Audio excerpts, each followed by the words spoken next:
রোমের বাদশাহ রজনীতে স্বপ্ন দেখলো তার ওই রোম প্রাসাদের বড় বড় গম্বুজগুলো, বড় বড় পিলারগুলো এবং কি তার রাজতক্তগুলো ঝপঝপ করে ভেঙে পড়তেছে। কি দেখলো? বিরাট রাজবাড়ি, এই রাজতক্তগুলো ঝপঝপ করে ভেঙে ফেলতেছে। ওই তৎকালীন মানুষেরা আগুন পূজা করত। কি পূজা? আগুনের পূজা করত, অগ্নি পূজা করত। এই অগ্নি পূজার সমস্ত আগুনগুলো নিভে গেছে। অগ্নি পূজার সমস্ত আগুনগুলো নিভে গেছে। দেখে পূর্ব পশ্চিম কোণা দিয়ে আসমান থেকে কি একটা নূরের আলো ঝাটকানি দিল, আবার সঙ্গে সঙ্গে কি হয়ে গেল? বন্ধ হয়ে গেল।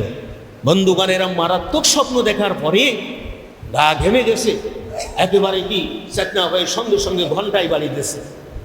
রাজাদের অভ্যাস আছে, মাথার কাছে কি থাকে? ঘন্টা থাকে। এই ঘন্টার পরে যখন বাড়ি দিয়েছে, সঙ্গে সঙ্গে আপনার কি করেছেন? লোকজন এসে গেছে। বলে, বাদশাহ জাহাপানা, কোনো সমস্যা? তো বলে, হ্যাঁ সমস্যা, আমি বিরাট একটা স্বপ্ন দেখেছি।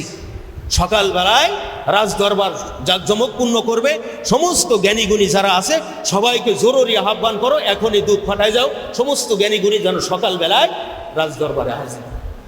মারাত্মক স্বপ্ন, গা ঘেমে গেছে। বাকি রাত আর ঘুম হয় নাই।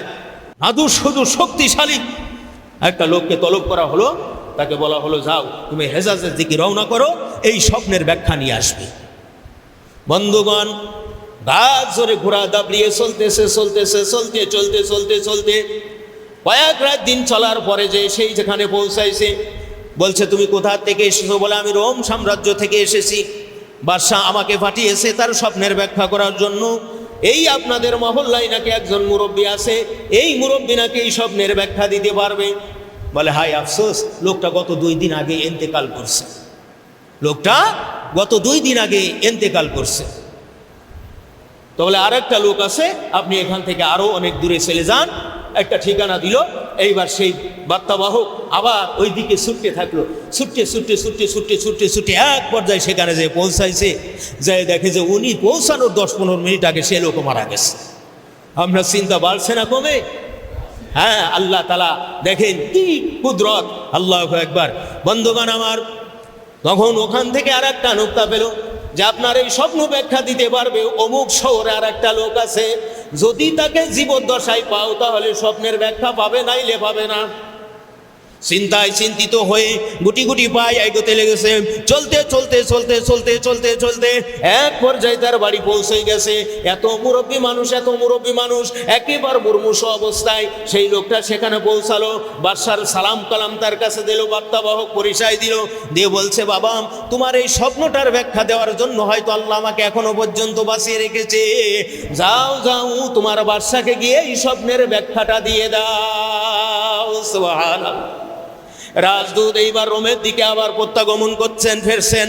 ফিরতে আল্লাহু আকবার, এক পর্যায়ে রাজ দরবারে উপস্থিত হয়ে গেল। বন্ধুগণ আমার, রাজা বললেন, প্রথম অক্ষর থাকবে ম, শেষের অক্ষর থাকবে দ। মদবদ্দিতা দিবালোক মক্কা দেশবাসীন, চিৎকার মেরে বলা যাবে কি সুবহানাল্লাহ। মক্কার জমিনে একজন মহামানবের আবির্ভাব হবে। ওই নবীজির আবির্ভাব হওয়ার সঙ্গে সঙ্গে রোমের প্রাসাদগুলো ভেঙে তছনছ হয়ে যাবে। 2 নম্বর, ওই লোকটা যখন দুনিয়ার পরে তার সেই বানবে, এই রোম সাম্রাজ্যের যে আগুনের পূজা হয়, এই আগুনগুলো সব নিভে যাবে। সুবহানাল্লাহ। বাদশা নওশারা তখন আফসোস করে বলতে লাগলো, আল্লাহ যদি আমাকে ওই পর্যন্ত হায়াত দেয়, তাহলে ওই গুণধার নবী, আখেরি নবী মুহাম্মদুর রাসূলুল্লাহ সাল্লাল্লাহু আলাইহি সাল্লামের কাছে কালমা পড়ে আমি মুসলমান হব। অগ্রিম বার্তা বাবা। হ্যাঁ, আর তুমি কত বড় অগ্রিম হয়েছো, 2 মাস পেটে আসতে ভরনি, মা বাপের ঘুম হারাম করেছো। হ্যাঁ, কথা বোঝে না মনে।